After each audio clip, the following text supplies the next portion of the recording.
Close your eyes for just a moment. Before you read another word, I want you to ask yourself something most people never dare to ask. Have you ever walked through life feeling like you were moving at a different rhythm than everyone else? While the world around you chased the glow of success, the applause of achievement, the approval of social status, some quiet part of you turned inward instead, toward your own depths, without you even realizing it was happening. And maybe that is exactly why, even surrounded by the people you love most, in a room full of laughter, you have felt a strange, invisible solitude, as if you were carrying a depth no one else could see, no one else could touch. If that feeling has ever lived inside you, then what you are about to discover will change the way you see your own story. Stay until the very end, because by the time this journey closes, you will not be able to look at your own life the same way again. Today, we step away from the noise of the modern world and descend into the depths of the soul, guided by the wisdom of Carl Jung. Where does your spiritual maturity stand right now? Is the sage within you beginning to awaken? These 10 signs will help you find the answer. They are not a finish line in some invisible race. They are proof that you are moving in the right direction. Proof of how deep you have already gone in your own process of individuation. If you are ready, let's walk this deeply personal path together, because by the end, you may look at your own story through an entirely different lens. The first sign is making peace with solitude and discovering the power of inner dialogue.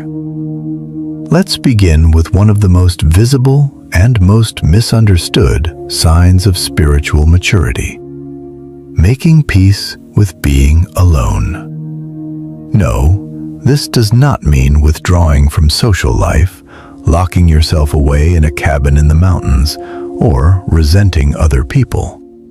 It means the exact opposite. It is the ability to enjoy your own presence, to feel whole and complete within yourself, without needing constant validation from the outside world. Modern society constantly whispers the same message to us. Stay busy, socialize, connect, share, be visible. Let your phone keep ringing, let your inbox stay full, let your calendar overflow with appointments. Being alone is framed as a deficiency, almost a failure. But for someone walking the path of spiritual maturity, solitude, chosen solitude, is not a punishment. It is a gift. Not an escape, but an encounter. And who is that encounter with? It is with your truest self, with the voices you've silenced, with your dreams, and with your fears. Carl Jung described the human psyche as a layered structure. On the outermost layer sits the mask we present to the world, the persona, the identity society expects from us, the one we offer in return. But beneath the persona lies a far more complex, far more real world. And it is in the silence of being alone that the persona quietly steps aside, allowing you to come face to face with what lies underneath. At first, this can feel frightening, because in that silence, there isn't only peace. Whispers rise up from the depths of the subconscious. Anxieties, unfinished business, things you never resolved. This is exactly why most people run from silence. They chase noise instead. Television, music, social media, endless conversation, because facing the voice within terrifies them. But you, walking the road of spiritual maturity, no longer fear that silence. You see it not as an enemy, but as a teacher. Drinking coffee alone, taking a long walk, simply watching the world through a window. In these moments, you learn to listen to the dialogue spinning quietly inside your own mind. This is the most critical step of what Jung called the process of individuation, that long, demanding road toward wholeness. Individuation means realizing your full inner potential, integrating your fragmented parts, and ultimately becoming who you truly are. This process doesn't happen in the outer world. It happens in the laboratory of your inner world, and the door to that laboratory is solitude. There, stripped of expectations, roles, and masks, you exist in your purest form. You ask yourself the real questions. What do I actually want? Where does this fear come from? What gives my life meaning? The answers to these questions are never found in a friend's advice or a motivational speech. Live in the depths of your own inner silence. So tell me, what do you hear when you're alone with yourself? What does that silence whisper to you? Do you run from it? Or have you learned to listen? If this truth is landing somewhere deep in you right now, drop 11. The silence within me is not empty. It is where my own voice finally speaks, and I am the only one who controls it. The second sign is seeking approval from your inner world, not the outer one. Think back. Did you buy that dress because you truly loved it? Or because your friends said it looked good on you? Did you accept that job offer because it lit a fire of passion inside you? Or because of the prestige it carried in other people's eyes? Answering these questions honestly is one of the most powerful mirrors for seeing where you stand on this journey, because the second great sign is turning the search for approval from outward to inward, stopping the act of filling your sails with someone else's wind and starting your own inner engine. Carl Jung called the face we show the world, that social mask, the persona. The persona is necessary, even vital for survival, for fitting into society, for forming relationships. There is nothing wrong with this. The problem begins when the mask fuses with the face beneath it, when we become so deceived by it that we forget who is underneath. That is when life turns into an endless chase for applause and approval. Other people's expectations replace our true desires, and no matter how much we win in that race, the emptiness inside never fills, because a victory measured by someone else's yardstick can never satisfy the soul. As spiritual maturity awakens, something inside you begins to shift. At first, it arrives like an uncomfortable whisper. Is this really me? Is this really my life? This is the call of individuation, the journey toward your real self. Once you hear that call, the loud applause of the outer world loses its pull, and you begin chasing the one true approval that comes only from within. Now, before making a decision, you ask yourself, does this align with my values? Does this choice nourish my soul? This is one of the clearest reflections of self-awareness, because your reference point is no longer the thousands of unreliable voices outside you. It is the single, steady, wise voice within. So what is your inner compass pointing toward today? And what outside approval are you willing to sacrifice to follow it? The third sign is understanding and managing where your emotional reactions truly come from. Imagine receiving a critical comment in a meeting or a small misunderstanding with someone you love. Do you immediately go on the defensive, get angry, withdraw into yourself? Or do you stay calm and try to understand the situation? From the outside, this looks like a simple reaction. But for someone walking the path of spiritual maturity, it is a key to decoding your own psychological map. This is the third sign, understanding that your emotional reactions are never just surface noise, and learning to manage the deeper mechanisms underneath them. The modern world constantly teaches us to suppress or paper over our emotions. Be strong, don't be sad. Society encourages us to ignore uncomfortable feelings or escape into things that offer momentary relief. But Jung points us toward a different path. He believed spiritual growth only becomes possible when we confront our own shadow self. So what is the shadow?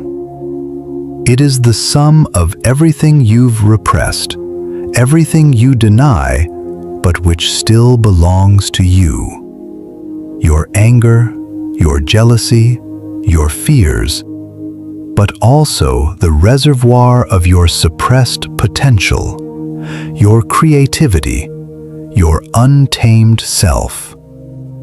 Everything society and your own conscious mind deems unacceptable gets pushed into the shadow. As you step into spiritual maturity, you stop running from these reactions. Instead of treating them as enemies, you receive them as important messages from within. If a small criticism triggers an unusually powerful wave of anger or shame, you pause and ask, why did this trigger me so deeply? Did it touch an old wound? A place where I once felt not good enough? This is shadow work in action. So tell me, which emotion's origin are you curious about today? And what is it trying to tell you? If you've ever felt an emotion far bigger than the moment deserved, comment 444. I see my shadow without fear, and I transform it into the wisdom that was always meant to be mine. The fourth sign is accepting that everyone is walking their own journey. Think of the people you care about most, your partner, your family, your closest friends. You love them deeply, don't you? But are there things about them you wish were different? This is one of the most exhausting human impulses, the urge to fix others, to shape them into our own version of right. But for a soul walking toward spiritual maturity, the fourth sign replaces this impulse with deep acceptance. Every soul on this earth has its own unique journey, its own lessons to learn. Jung's process of individuation is universal. true for all of humanity. Your path, my path, your friend's path, all lead toward the same destination, self-realization, through entirely different terrain. As you mature spiritually, you feel this in the depths of your heart, and the urge to interfere in other people's lives begins to fade. Because what is right for you may be the greatest wrong for someone else. This acceptance does not mean growing indifferent toward the people you love. It is the purest form of love you can offer them, accepting them exactly as they are, flaws and strengths together. You stop trying to solve their problems for them, because those problems are the very lessons their soul needs to grow. Just as helping a butterfly break out of its cocoon too soon leaves its wings too weak to fly, solving it for them steals their chance to grow. If you carry this sign, you stop judging. When a friend repeats the same mistake, you become curious about what that cycle is trying to teach them. This isn't indifference. It is deep empathy, and it brings an extraordinary inner peace, because you are finally free from the exhausting effort of trying to control others. So tell me, is there someone in your life you keep trying to fix? How would it feel to finally accept them as an independent soul, walking their own path? The fifth sign is discovering that meaning lives beyond materialism. Think about the definition of success society has handed you. A bigger house, a newer car, a closet full of branded clothes, photos from exotic vacations. Our culture has made happiness almost synonymous with accumulating and consuming material things, and most people never question it, sacrificing their health and inner peace to reach these goals. But for you, walking the path of spiritual maturity, this equation starts to lose its old power. The fifth sign is realizing that true meaning lives not in what you have, but in what you are. Maybe you finally got that promotion, bought that house. At first, you felt a rush of triumph, but then, surprisingly fast, that feeling faded, replaced by a familiar emptiness. Is this really it? You asked yourself. This is the exact moment your soul sends you a message. You're searching in the wrong place. Jung believed the human soul is engaged in a fundamental search for meaning, and that meaning cannot be bought. It grows from within. As you mature spiritually, you begin to see materialism as a glittering distraction, pulling you away from your real passions. The momentary happiness of a new purchase only numbs the deeper emptiness temporarily, and once the numbness fades, the feeling returns, often stronger. This doesn't mean rejecting a comfortable life. It means you stop defining your worth through the things you own and start measuring success by the meaning you bring into your life, the relationships you build, your own inner growth. So tell me, where are you finding the most meaning these days? In what you have, or in who you are becoming? The sixth sign is moving beyond black and white thinking and embracing every shade of gray. Our world insists we choose between opposing categories, right or wrong, successful or a failure. This dualistic lens is a primitive mechanism our minds use to simplify a complicated world. But as you walk the path of spiritual maturity, you begin to see that life is far too rich, too paradoxical to fit inside those simple boxes.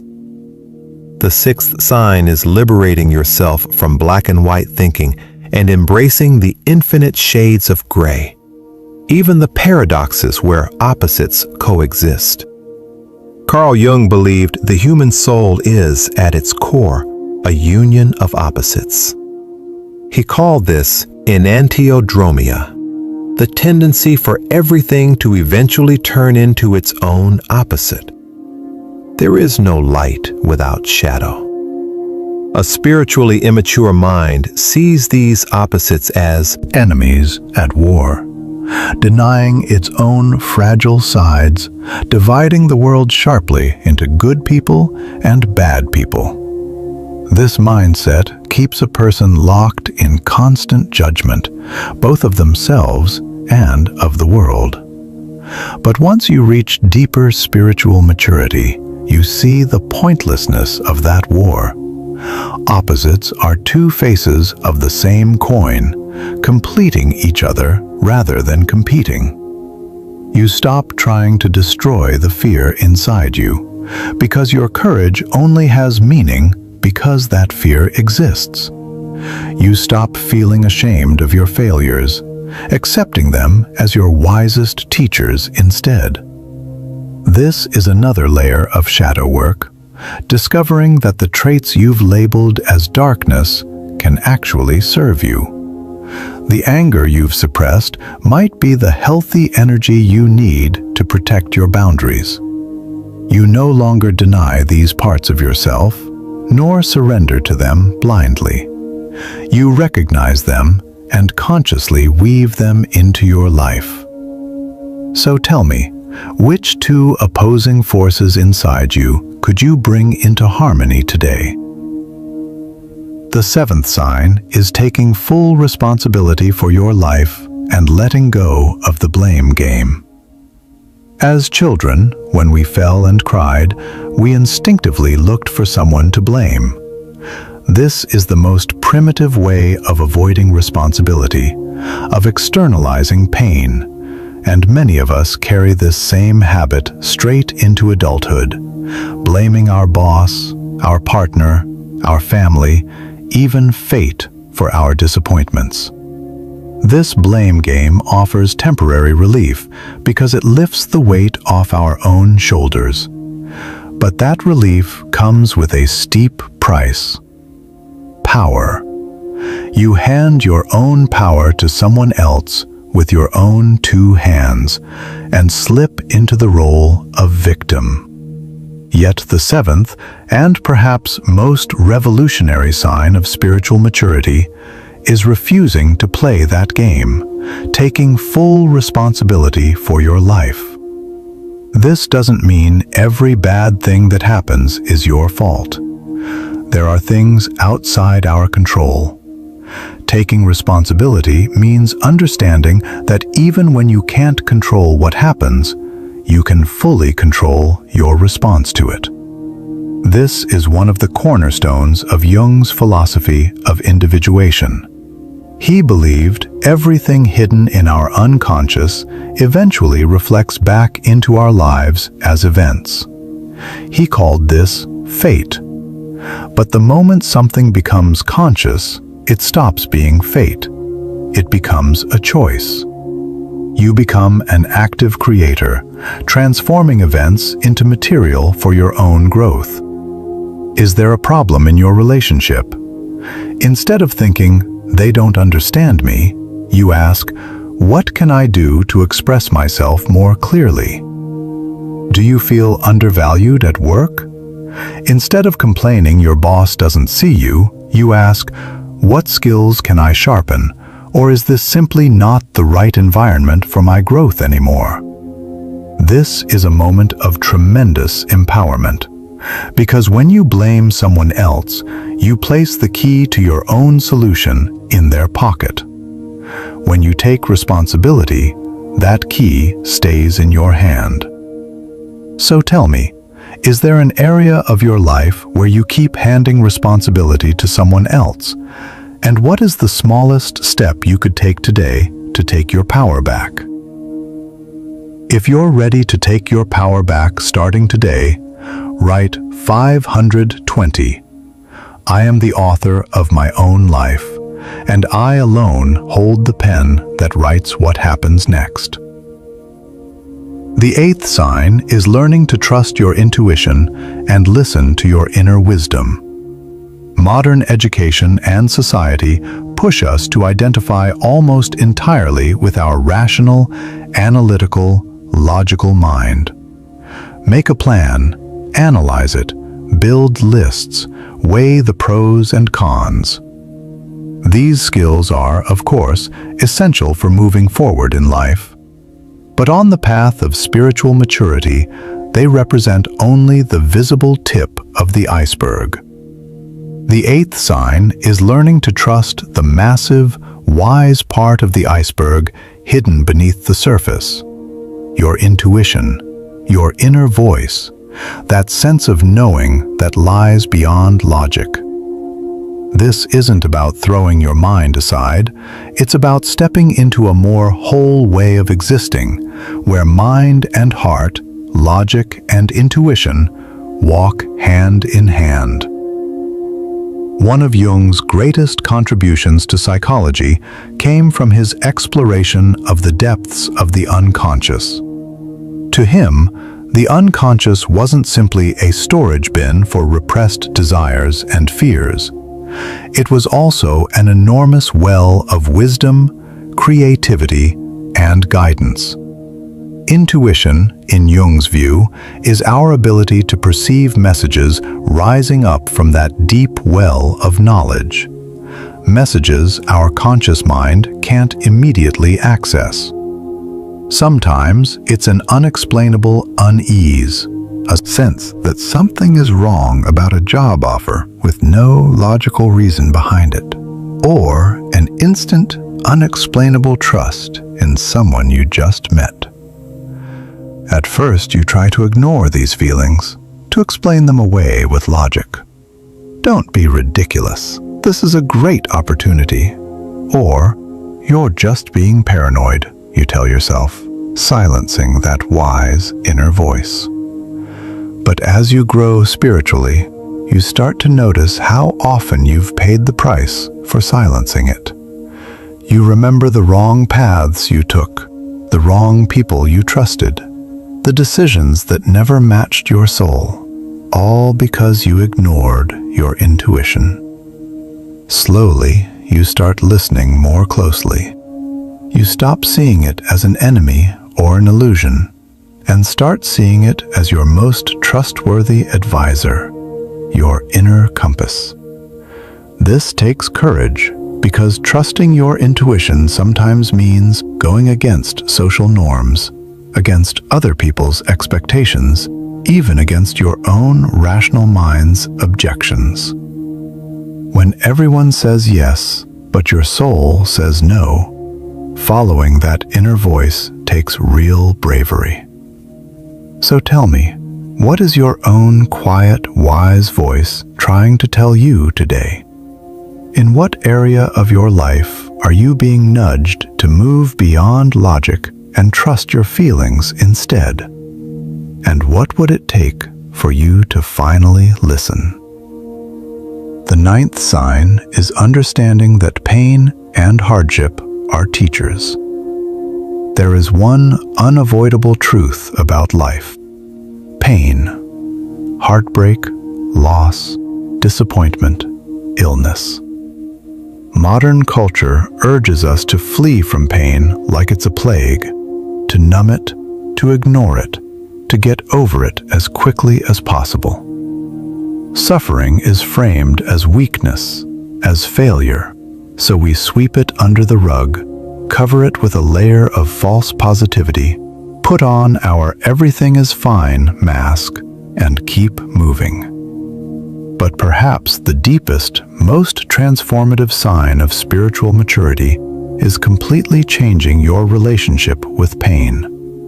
The ninth sign is realizing that pain is not a punishment, not a meaningless misfortune, but one of the most powerful catalysts, one of the wisest teachers for the growth, deepening, and transformation of the soul. Jung believed that pain, and even neurosis, were the unconscious soul's way of demanding attention for a part of itself that had been ignored or repressed. To him, symptoms weren't enemies to be cured. They were signposts saying, "You're going the wrong way. Look here." A wound, he said, is where the light enters you. In Jung's own famous words, the gold is found in the darkest place. As you walk further on this path, you start to notice that your most difficult seasons, your deepest pains, also hold within them your greatest moments of growth and awakening. That painful breakup taught you the value of self-love and self-sufficiency. That failed business venture showed you resilience and what real passion actually feels like. That serious illness reminded you how precious life truly is, how much every single moment matters. With this understanding, you stop asking, "Why me?" That is the question of a victim's mind. Instead, you start asking the question of a wise student. What is this situation trying to teach me?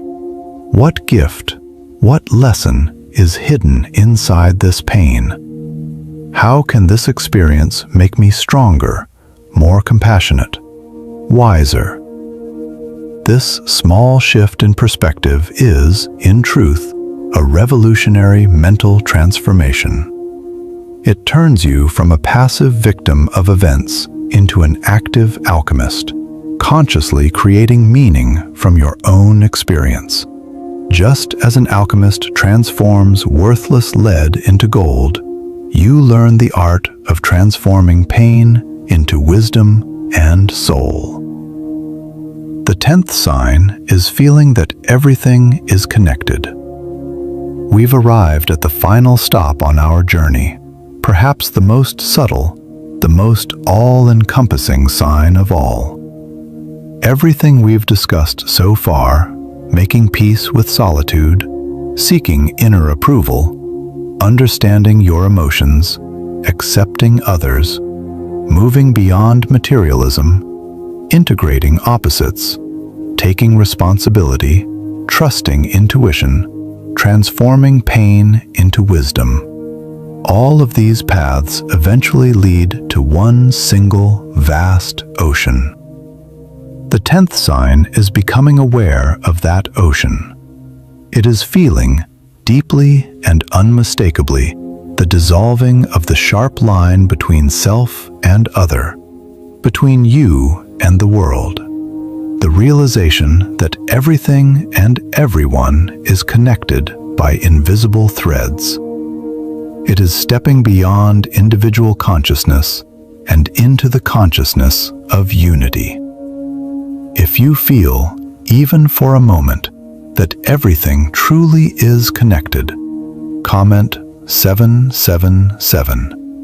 I am one with the great unfolding of life, and through me the whole moves forward. Jung carried this profound sense of connection into psychology through his concept of the collective unconscious. Beneath our personal unconscious, he said, lies a much deeper layer, one shared by all of humanity, holding common memories, symbols, and archetypes. The heroes in our myths, the wise old figures in our dreams, the mother figures in our fairy tales. These aren't just personal fantasies. They are echoes from the shared inheritance of being human. As you mature spiritually, you begin to feel that your own story is actually part of this larger, universal human story. Your fears are not only your fears, they are humanity's ancient fears. Your joy is not only your joy, it is life's universal celebration. This awareness lifts you completely out of that old feeling of isolation and loneliness. you stop feeling like a single drop adrift in the ocean and start feeling like the ocean itself. With this sign, your relationship with nature transforms at its very root. When you look at a tree, you no longer see just a piece of wood. You see a living being sharing the same breath of life as you, its roots reaching into the earth, its branches reaching toward the sky. When you look into an animal's eyes, you recognize a pure, unjudging consciousness shining back at you. The falling rain, the setting sun, the sound of the wind, all of it becomes a part of you. You understand deep in your bones that harming nature is harming yourself. This isn't just an intellectual idea about the environment. It is an existential feeling of connection. You and the universe are no longer two separate things. Your relationships with people are nourished by this same sense of oneness. When you witness someone else's pain, it sets off a vibration somewhere inside you too. When you witness someone else's success, instead of envy, you feel genuine joy, because you understand that one person's rise is everyone's rise. Competition softens into collaboration. Judgment softens into compassion, because no matter how different the person in front of you appears, you see a piece of yourself in them. They are a soul just like you, longing to be loved, understood, and happy. This isn't some abstract love for humanity in general. It is a deep reverence for the divine spark glowing inside every single person. Today, we walked a long road together. We stepped away from the noise of the outer world, away from its expectations and false glitter, and walked toward the silent, deep, and wise landscapes of the soul. Guided by the light of Carl Jung, we uncovered 10 essential signs of spiritual maturity. Maybe, as you listened, you recognized pieces of your own story. Maybe in certain moments you thought, yes, that's exactly me. And maybe in other moments, new doors opened for you to think about further. Whatever you felt, here is the most important thing to remember. This was never a test. This is not a report card grading you. It is a compassionate mirror you held up to your own soul. If even one of these 10 signs created an echo inside you, that is proof your soul is awake, and that it is calling you toward a deeper understanding. This path is not something completed in a single night. It has nothing to do with being perfect. It has everything to do with being whole, embracing your light and your shadow, your strength and your fragility, your triumphs and your mistakes, all of it together, in a lifelong art of becoming. Spiritual maturity isn't reaching the top of a mountain and staying there forever. It is having the courage and the wisdom to keep walking that mountain through every kind of weather life sends your way. So now, it's your turn. Which sign echoed the loudest inside you? Where do you feel you stand on your own journey right now? Don't hesitate to share your experiences, your thoughts, your feelings in the comments below, with us and with everyone else walking this same path. This is a safe space where we inspire each other, learn from each other, And remember that none of us are walking alone. And before you go, remember this. You are the center of your own universe. You are the artist of your own soul, your own life. The brush, the canvas, they have always been in your hands.